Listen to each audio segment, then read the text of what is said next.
带下来！你们放开我！支那猪，放开我！再动，老子崩了你！支那猪！他在嚷嚷什么？你个法西斯王八蛋！不要动手！这是个法西斯狂热分子，居然敢骂我们是支那猪！这帮法西斯分子一点人性都没有。问问他，是哪个部队的？怎么如此嚣张？快回答，你是哪个部队的？我们是天皇陛下的士兵，天皇命令我们征服中国，就一定能够征服。天皇万岁！天皇万岁！闭嘴！看看他围巾的右下角，上面应该标有他部队的番号。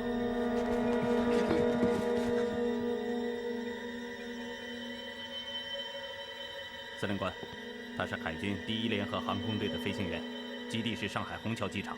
司令官是森川俊雄。原来是森川俊雄的部下。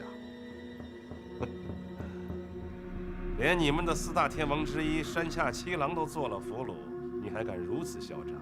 你有什么可张狂的啊？山下七郎已经被俘虏了。绝不可能，绝不可能！山下七郎他已经战死了，像神一样进入了神社，不再是凡人，现在已经成为了帝国的守护神。看来你是不见棺材不落泪啊！将军，你们完了！我们已经接到进驻南京机场的命令，用不了几天，我们就一定会占领你们的首都。到那个时候，掉眼泪的是你们，一定是你们！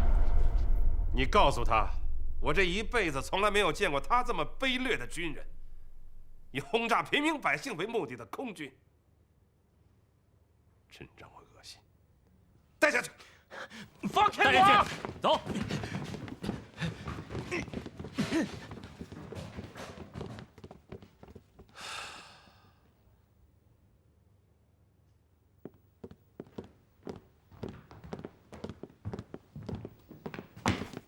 司令官，上校来了。上校，你来了。司令官，我把中国空军拍下来了，真精彩。不过是杯水车薪而已，一个不错的结尾啊。结尾，这种空中硬撑着的抵抗，该结束了。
把俘虏日军兵员立即转移。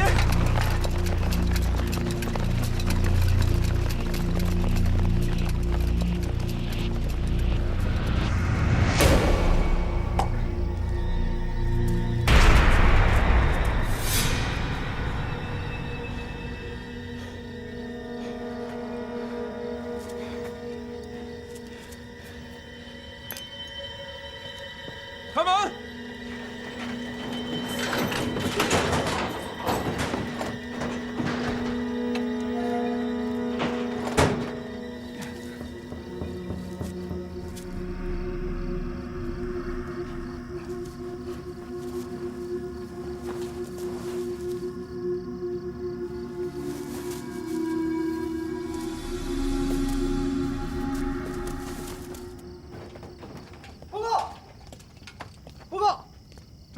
365是没。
怎么能让山下七郎跑了呢？这个家伙很顽强，硬是用一把汤勺、一只搪瓷碗，掘土挖洞跑掉了。警卫部队正在附近搜山，估计抓住的可能性不大，10几公里以外就是战线。一群他妈的笨蛋，连个俘虏都看不住。不过，日本的报纸已经公开了他的死亡消息。再说，他丢掉了密码，就是跑回去，也没什么好的结果。最怕的就是这个呀！如果日本人知道了他们的海军密码已被我们掌握，损失可就太大了。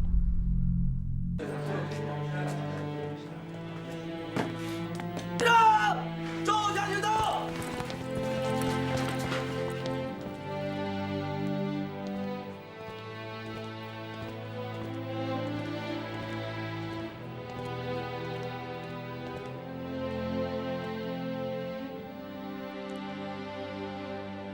刚才是谁在这里谈笑风生了？啊？为什么不笑了？司令官命令你们仰天长啸，全体听令，预备，笑。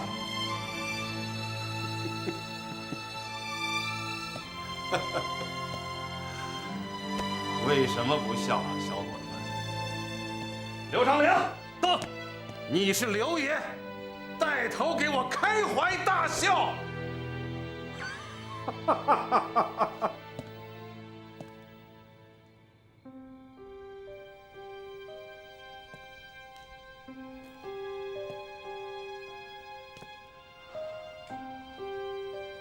小伙子们，我是真想看到你们的笑容，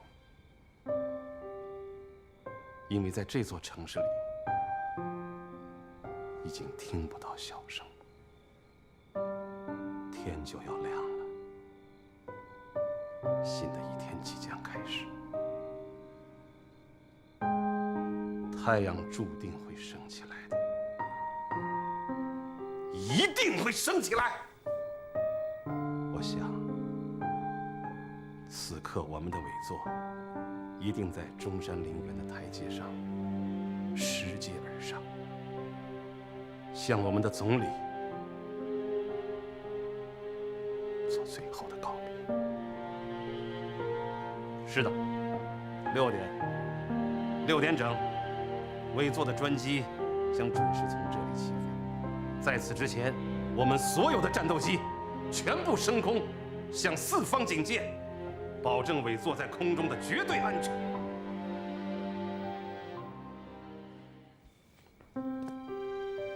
上校，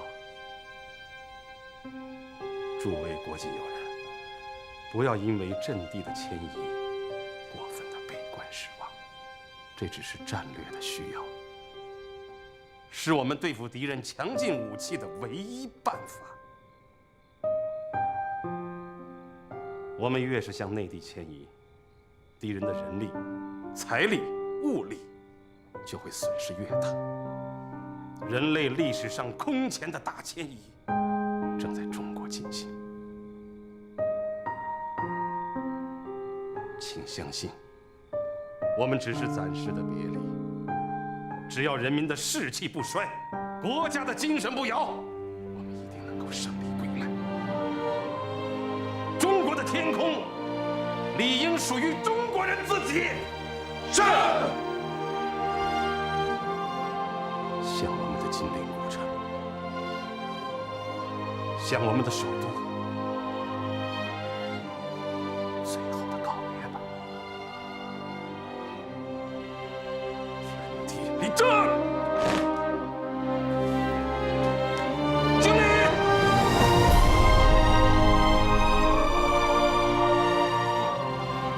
1937年的12月7日上午5时45分，蒋介石悄然离开南京。同日黎明，陈纳德也驾机离开南京前往武汉。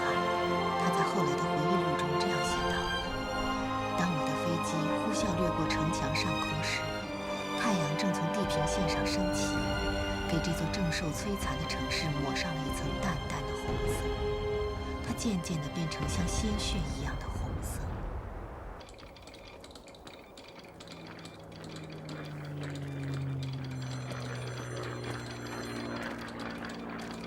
报告司令官，南京近郊第16师团长请求我们用重磅航空炸弹低空轰炸，炸开城墙，为陆军打开一个缺口。发报千叶少佐，让他的96陆攻协助16师团低空炸开城墙。是。再问一下，第9师团是否已经拿下了南京大校场机场？是。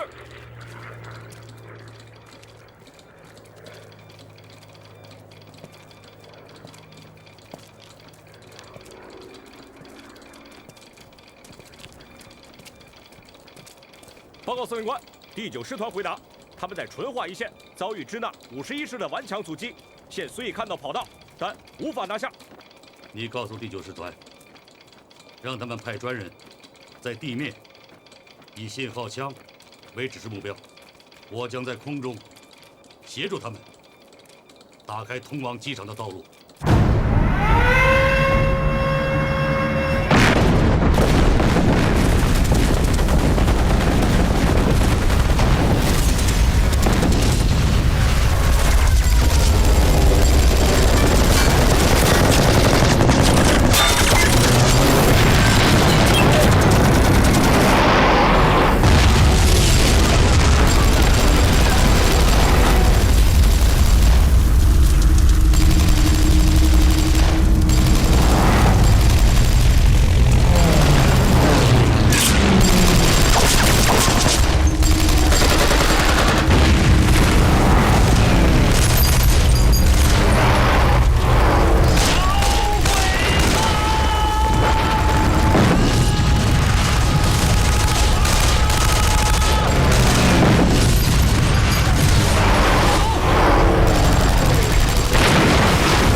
日军占领南京，在其后整整2个月的时间内，发生了震惊世界的南京大屠杀。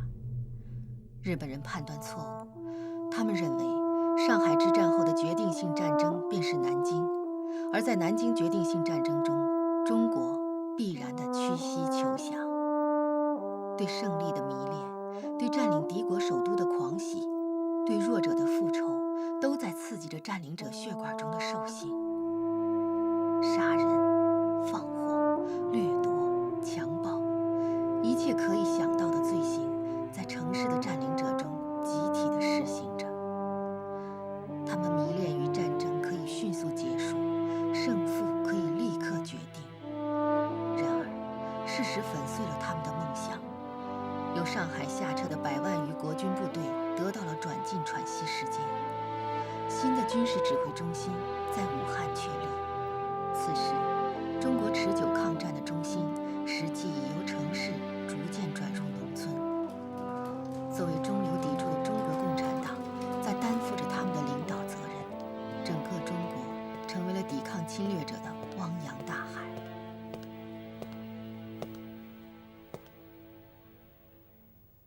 报告。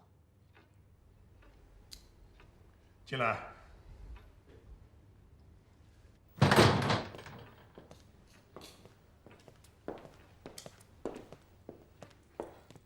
副司令官，您找我。你好好休养，从头再来。另外，我告诉你，5000米硬地跑道工程已经开工了。再说你也没必要再为失去南京而伤心。啊，男人嘛，就要忍辱负重。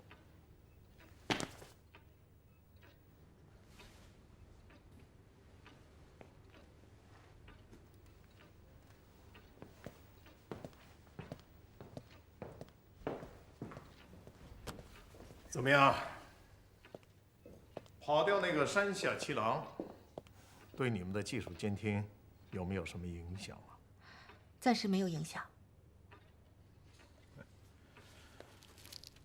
我看你们的好日子到头了。身携密码的山下七郎，完好无损重新现身，这不是什么好兆头。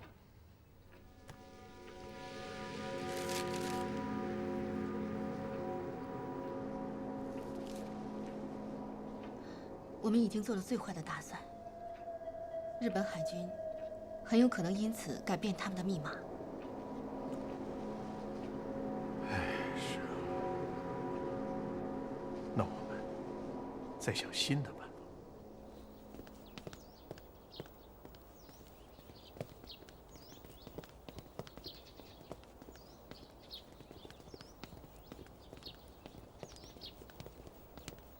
春寒料峭，万物一片肃杀萧条，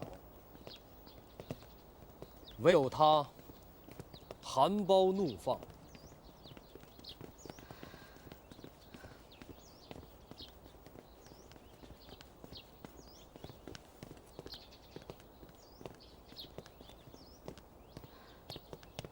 我没心情陪你咏叹梅花。南京传来的消息令人发指，我还有事，先走了。哎，马新兰，你什么意思？我差点被困在了南京，你怎么连点体恤之情都没有？想体恤你的人有很多。找他们去吧。你别以为我找不到，到时候你可别后悔。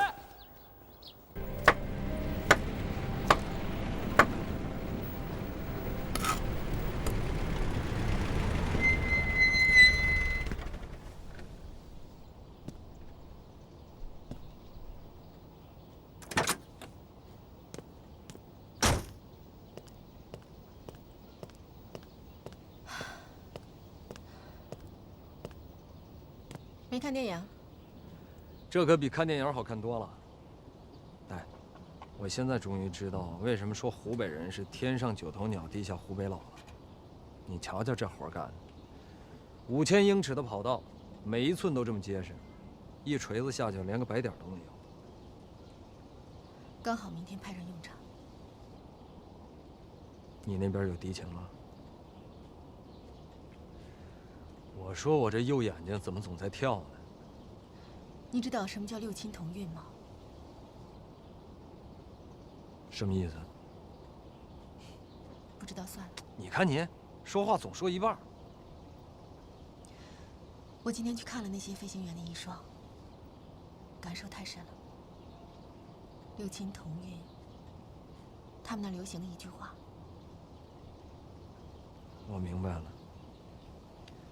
你是怕自己当飞行寡妇吧？我们认识的第一天起，你不就开始叫我沙维亚吗？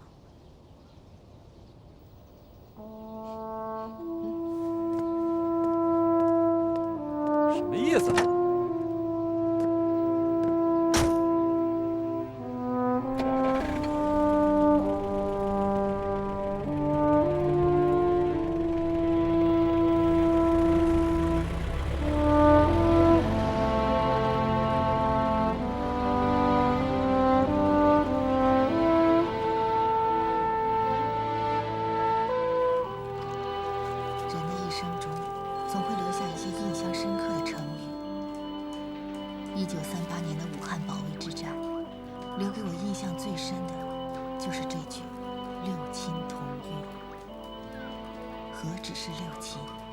那是整个民族的同呼吸、共命运。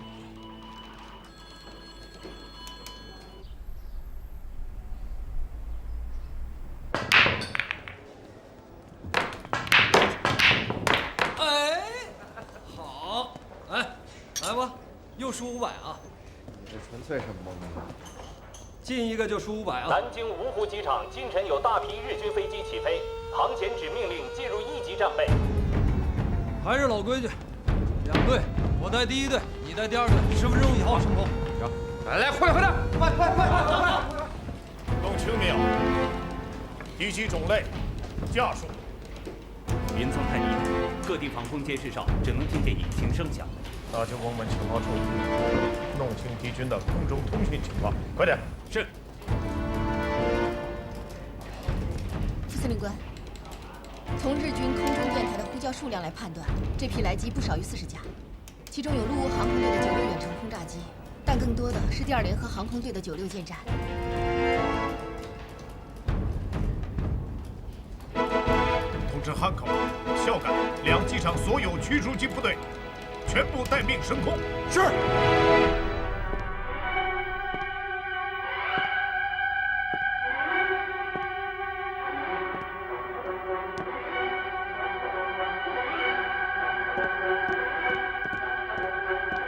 报告，讲，机群已过红石，即将逼近武汉3镇。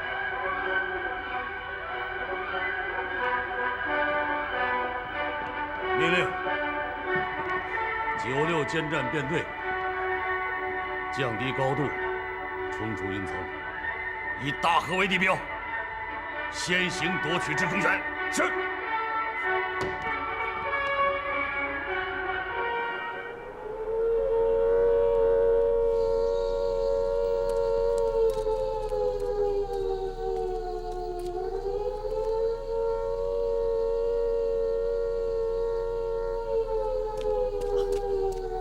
司令官，敌机来了。不会又是虚警吧？1小时之内3次虚警，成何体统？云层太低，观察上弄不清楚情况，宁肯虚警，也不敢怠慢啊。那也不能草木皆兵，一鼓作气，3股而竭。老是虚警，我们吃得消，飞行员受得了吗？我孝感、汉口驱逐机群已分成3批，轮次升空。那就是说，这次是真的来了。支援航空队有战机投入战斗吗？支援都是我们的，支援队只有5架战机参战。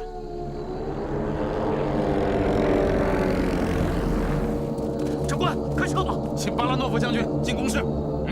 周将军撤离之前，我不能走。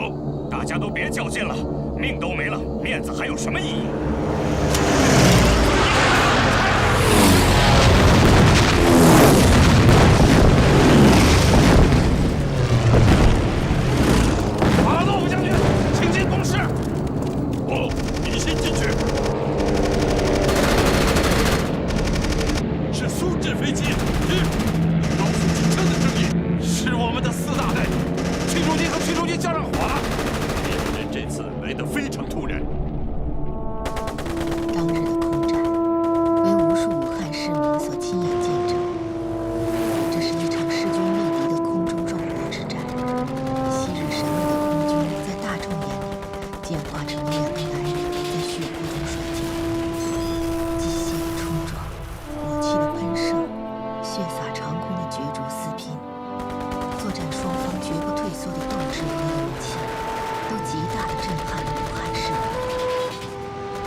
11架日军飞机被击落，我方同时损失了10架战机。李桂丹等5名优秀的中国飞行员牺牲，苏联志愿队飞行员斯米诺夫牺牲。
对吗？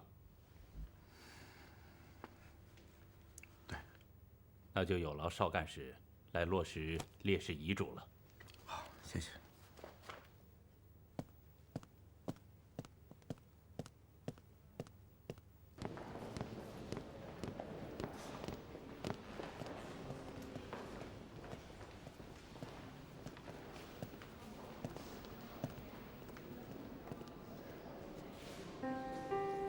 熟人吗？老赵，有名声，都在这儿。哦，对了，牙膏撞下了一名日军飞行员，从他的身上发现了一封家书。你懂日文，帮着翻译一下。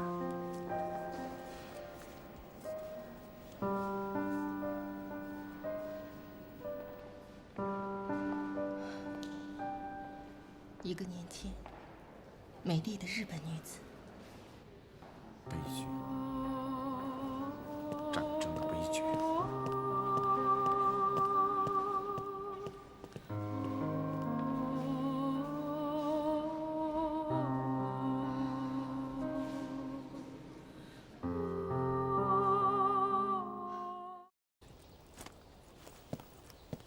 今天的情况是这样的，我巡查了这个区域，这个区域你们有机会去一下。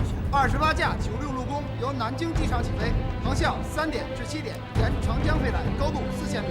27架96舰战由芜湖机场起飞，加入轰炸编队。按照预先布置，我115编队在东北上空巡回，又是敌战斗机群与我纠缠。记住，要尽量拉长时间，消耗他们的航母。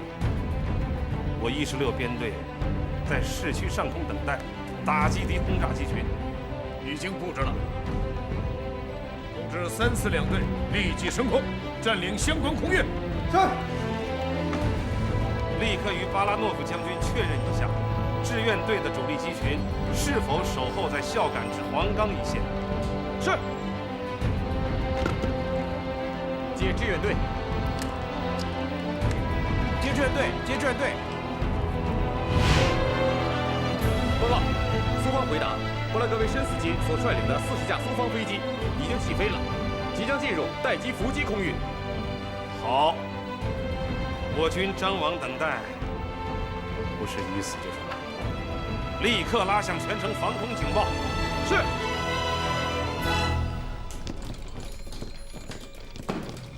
报告，我战机前锋已进入武昌空域。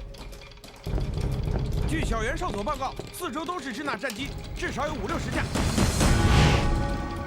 怎么会有那么多？既然不期而遇，那就你死我活。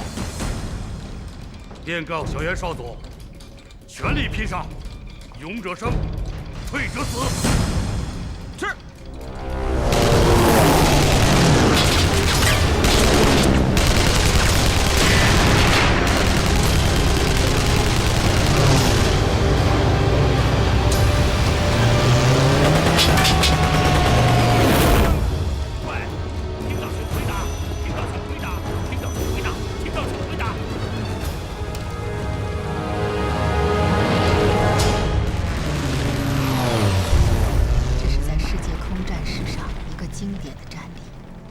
由年轻的中国空军和援华苏联空军联合创造的。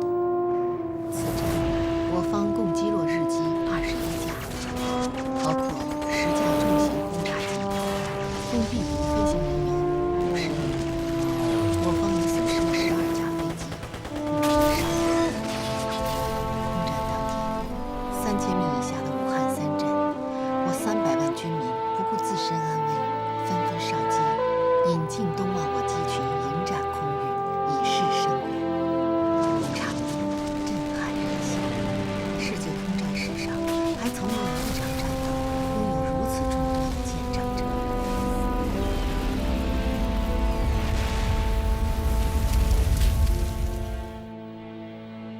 参谋长，你对今天的这个结果有什么感想啊？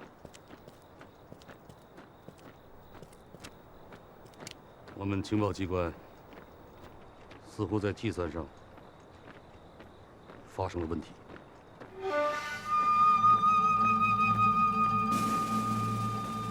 那你就给我重新估算一下他们的实力。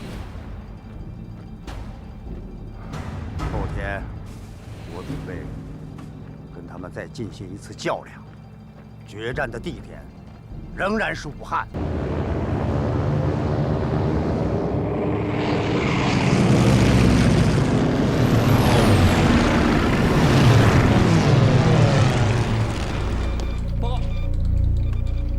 舰战编队必须首先夺取制高点，保持在6000米的高度飞行，绝不能重复上一次的渔船，要动脑筋，动脑筋，明白吗？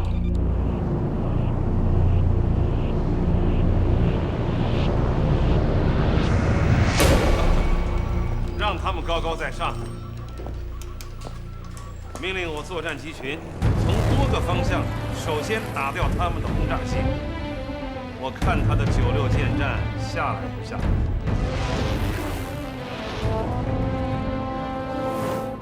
仅隔1天，双方在武汉空中再次大规模的空中决战。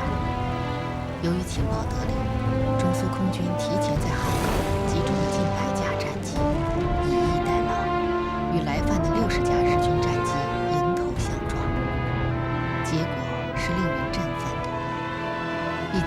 架敌机，损失2架的骄人战机，中国空军又一次成功地维护了武汉制空权。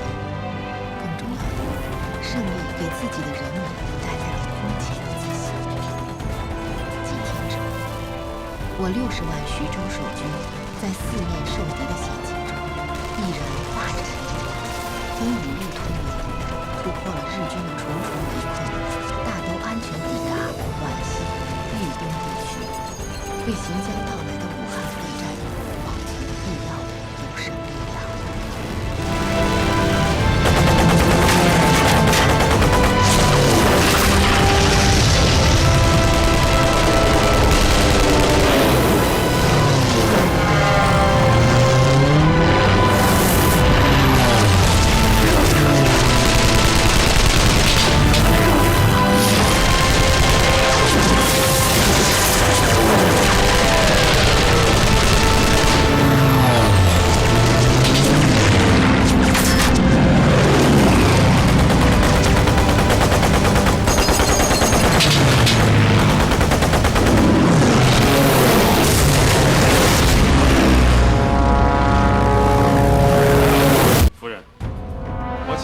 A 计划的组织者高云天上校与您同号。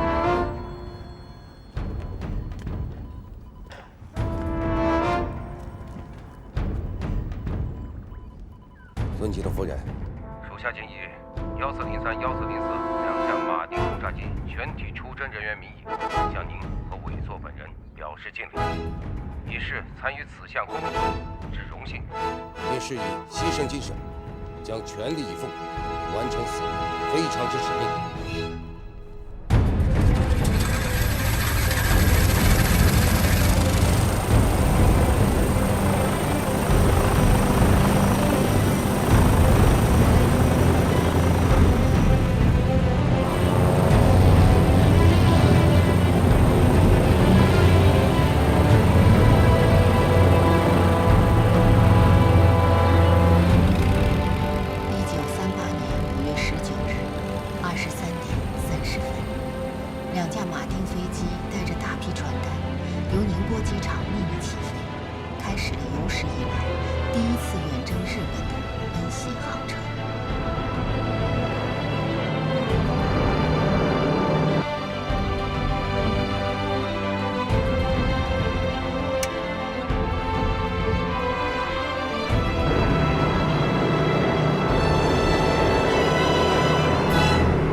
电台，英语的天气预报。前方航道，气象基本符合飞行标准。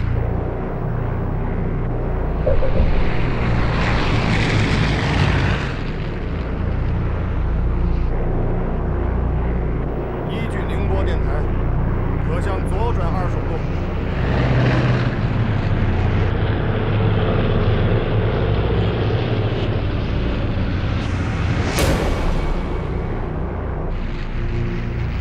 现在前进方向正确，正在飞往九州方向。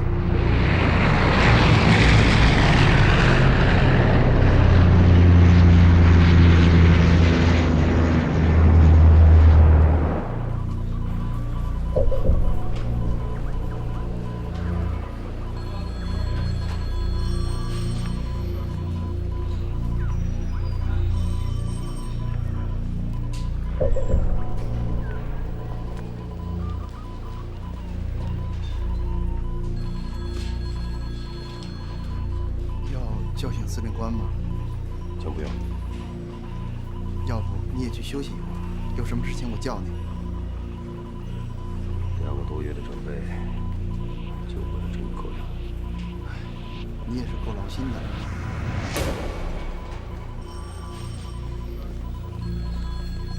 如果现在他们一切顺利的话，应该接近九州上空吧。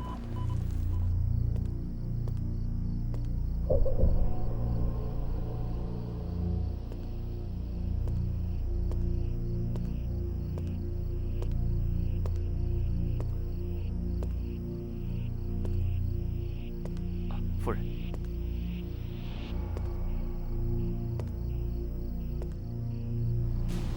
天气怎么样啊？刚下过一阵小雨，现在停了。那就是说不怎么样。也是百里不同风，千里不同雨。杭美会那边有电话来吗？要不我打个电话问一下。哦，那不必了，别打搅别人了。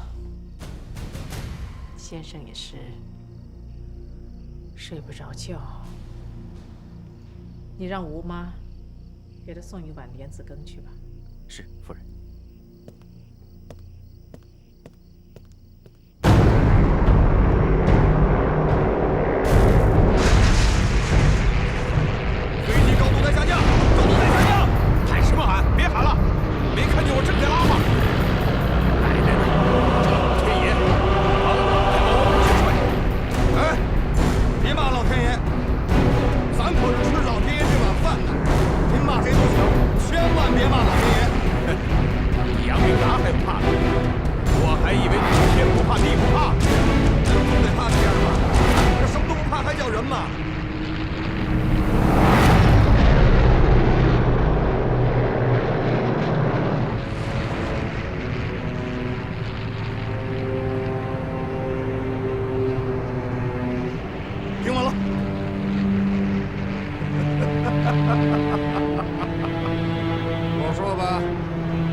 地平线，看，左前方，地平线，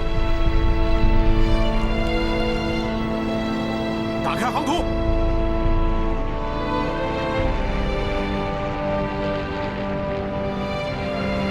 是九州，应该是熊本市。对了，是熊本市。通知后舱，同时通知僚机，准备投放传单。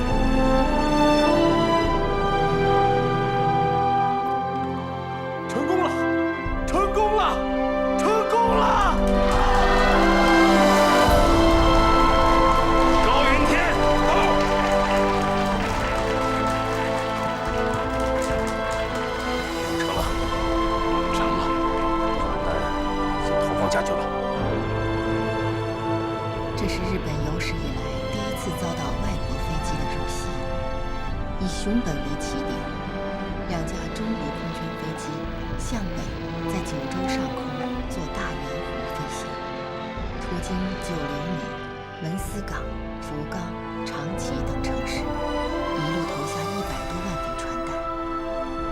直到日本人发现传单纷纷落地时，日本防空部门才命令高射炮开火。而此时，2架中国空军飞机已从长崎附近脱离日本领空，高速返航。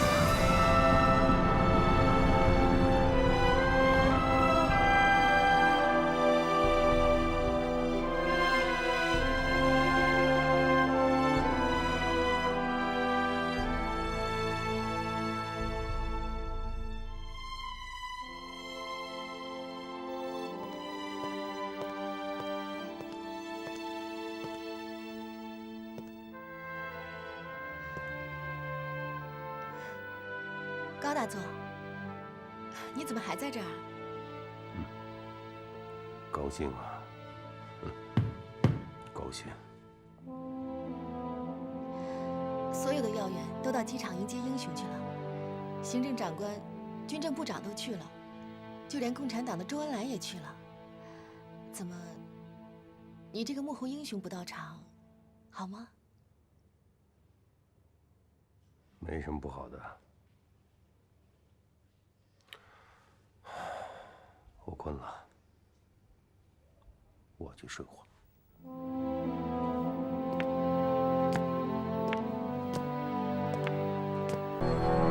第3批45架战机在彭水一带合成一股，展开战斗队形，从长寿进入攻击航线。广阳把握驱逐机大队25架E15战机已经全部起飞，向西拦截。 25架对45架，实力太悬殊。我成都的5大队现在在上空。成都增援的15架E15战机1小时前已经起飞，正在南来的路上。好在来的都是轰炸机，我们对96轰炸机的性能是非常了解。通知刘长宁，让他从机尾由下向上副高度进入，避开敌机尾机枪的火力。 集中攻击一侧的发动机。是。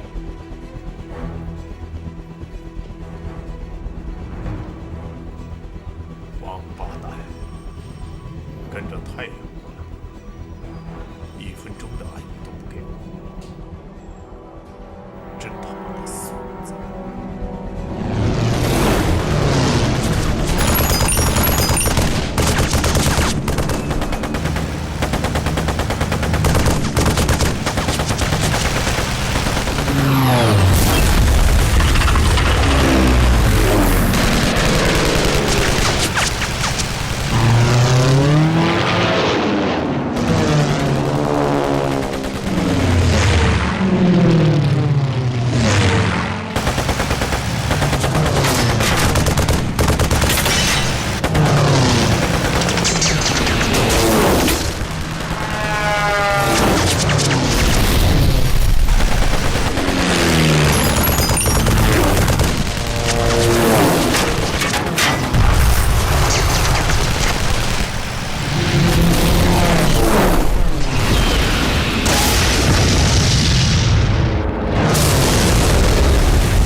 值班长，紧急来电。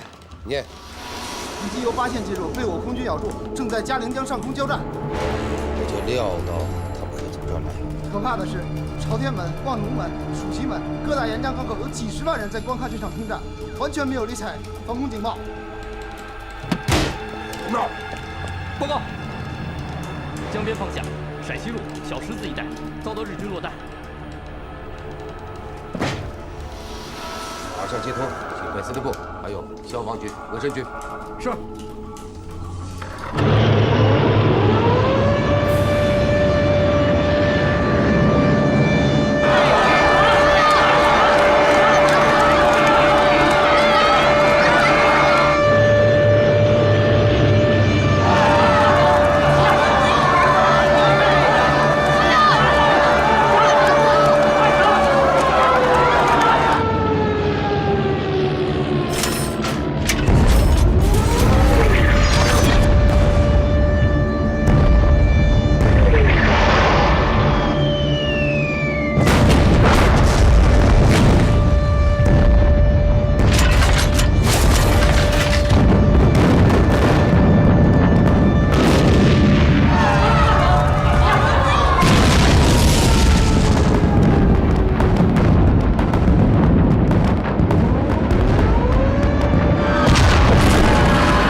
宪兵3团团长吗？我命令你迅速开赴商业街小石子一带增援救助。什么？我是谁？我告诉你，我是重庆防空司令部的高云天。我调动不了你吗？你给我听好了，那一带有27条街道，现在已经烧毁了19条。如果你见死不救的话，我会把你告上军事法庭。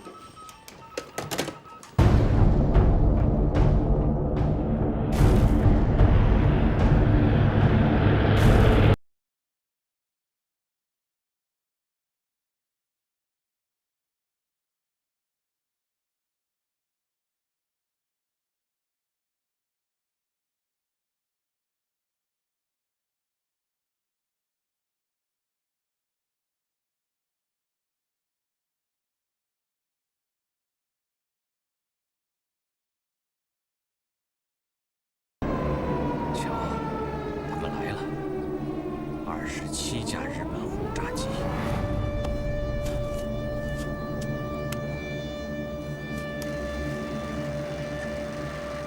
他们的队形就像是一群大雁。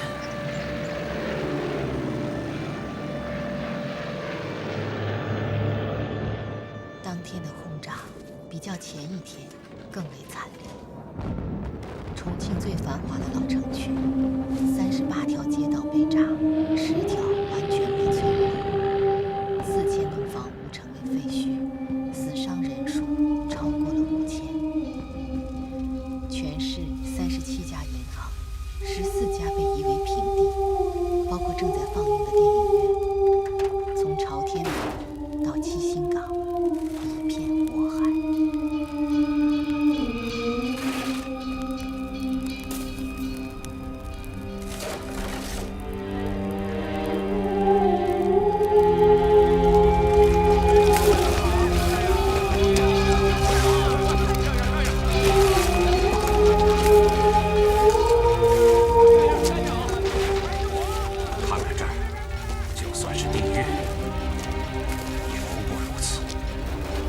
他们都说，日本人投下会飞的火焰弹。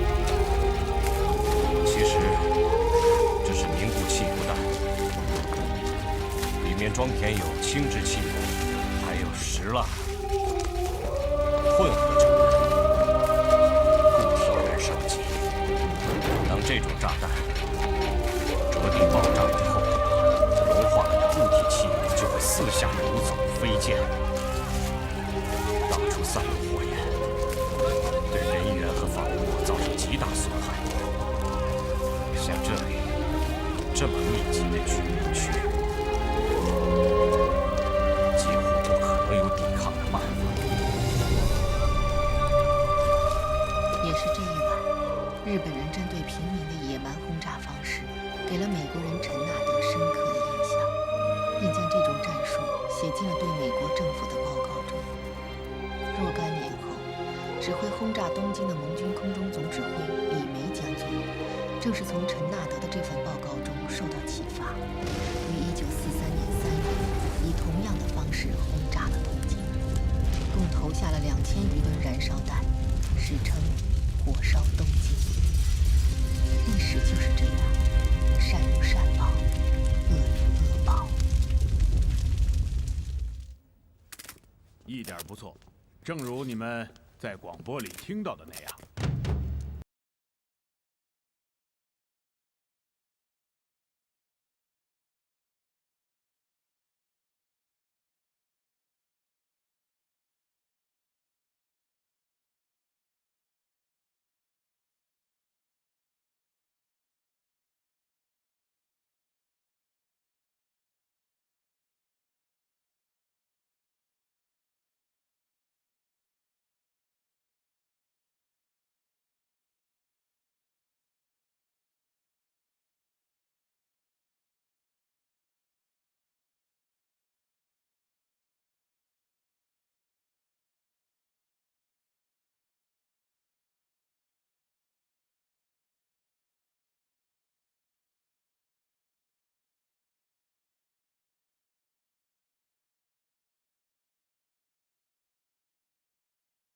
权利回答你这个问题。我没有权利回答这个问题。不过我可以告诉你，不过我可以告诉他们后退一步，我航空部队的基地就向前2步，时值夏季空袭。我海军航空部队彭义下尽收中国全土，只要是蒋先生可去的地方，我们都可以随时到达。据了解，你们这次轰炸对重庆的平民带来极大的伤害，海军方面有何看法？我航空部队当然是以军事设施为轰炸重点，但是偶然有伤及市民之处，支那市民也应该有牺牲的准备。必须指出的是，类似的轰炸仅仅是个开始。实际的死亡人数究竟是多少？防空司令部对实难现场进行了勘察，估计人数超过了1万名。你还是没有回答我确切的人数。爆炸的残肢和火烧后的骸骨几乎无法辨认，再加上大多数受害者是城市流民，失踪报告难以确定，因此保守估计，死难者应该超过了1万人。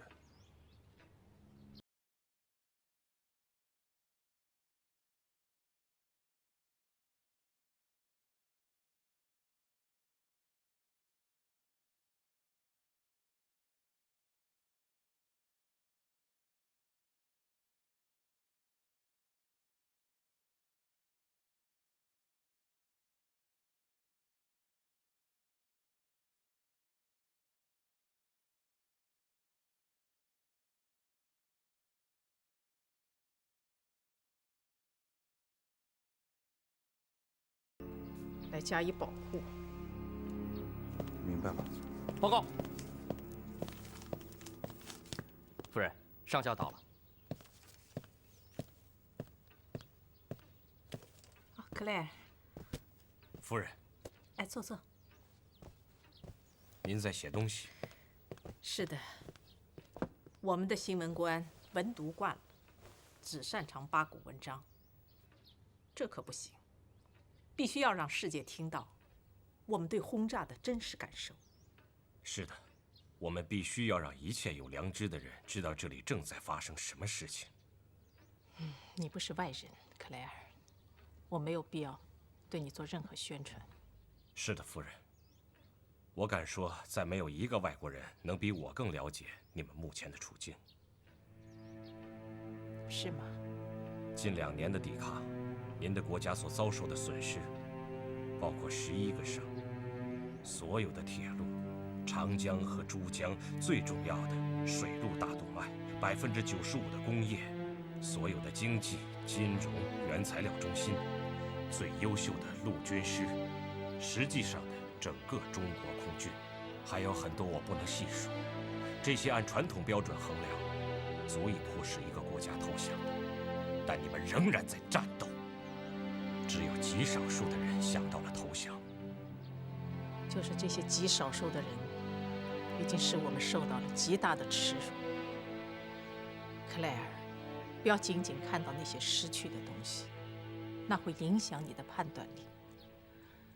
我听说了你在昆明的那些不顺心的事情。是的，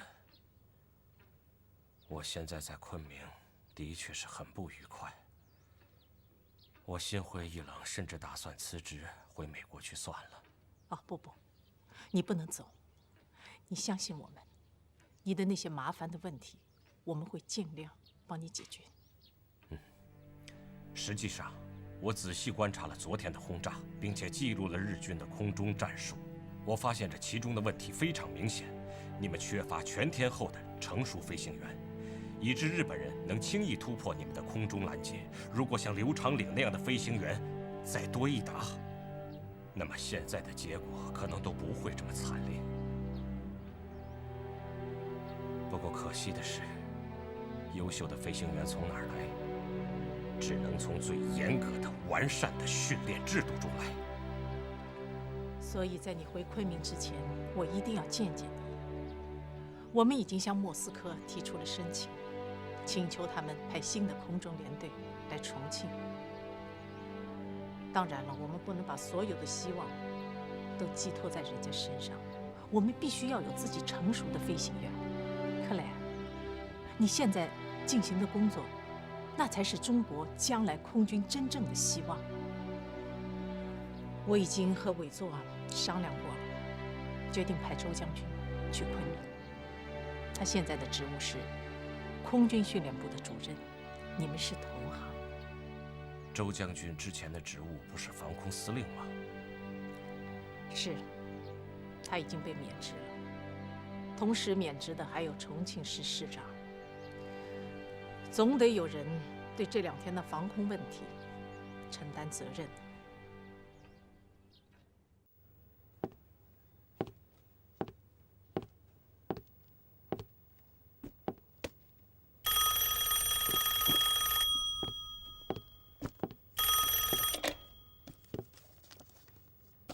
哈哈，毛兄，这个时候只有你能来电话呀。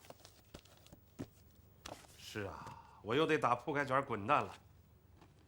这回好，要在你毛兄的手下混饭吃了。是，我在任的最后一道任命，是命令高云天为重庆防空司令部的参谋长。一条腿的人，比我们2条腿的人能干。哈哈，毛兄，这回我们俩可是一根绳上的蚂蚱，我飞不走，你也逃不掉啊！好了，不扯了，我们昆明见。好像这么做不太公平吧？高参谋长，从现在开始，我把重庆的防空任务交给你。好在新上任的司令官是我的老朋友。你去跟他讲道理吧。司令官，我想跟你一起回空军去。云天呀，坐在这个位置上，你必须要有一副坚强的神经。日本人挟150余万重庆民众为人质，企图迫使我屈膝投降。这个战场将会空前的残酷。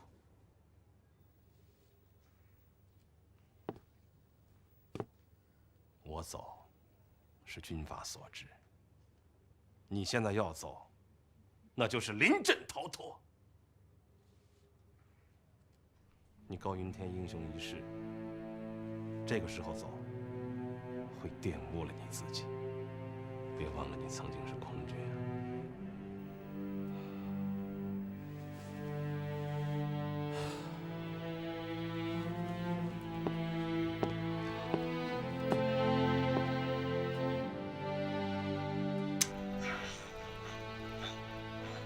我正在一个悲伤沉痛的地点向诸位演说。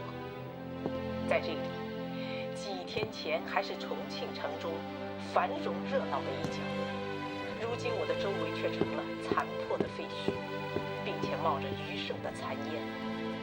以轰炸来大规模屠杀无辜的平民，真是文明时代所产生的最可怕的魔力。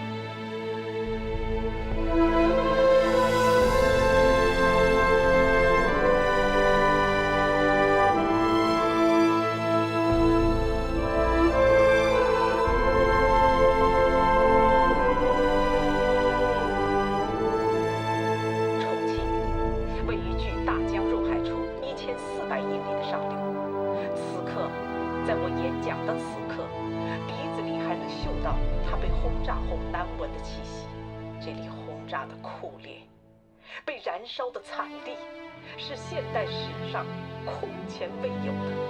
我由衷的希望世界上任何城市不再受到同样的灾难。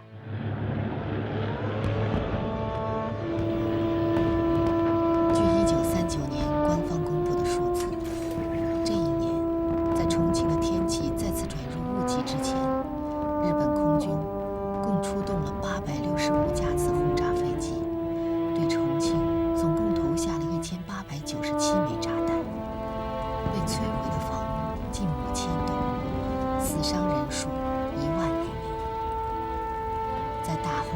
光和火光中，无差别轰炸的设计者们在静静等待，等待这个国家的瓦解、崩溃和投降。1945年，美国用2颗原子弹对广岛、长崎进行了无差别的轰炸。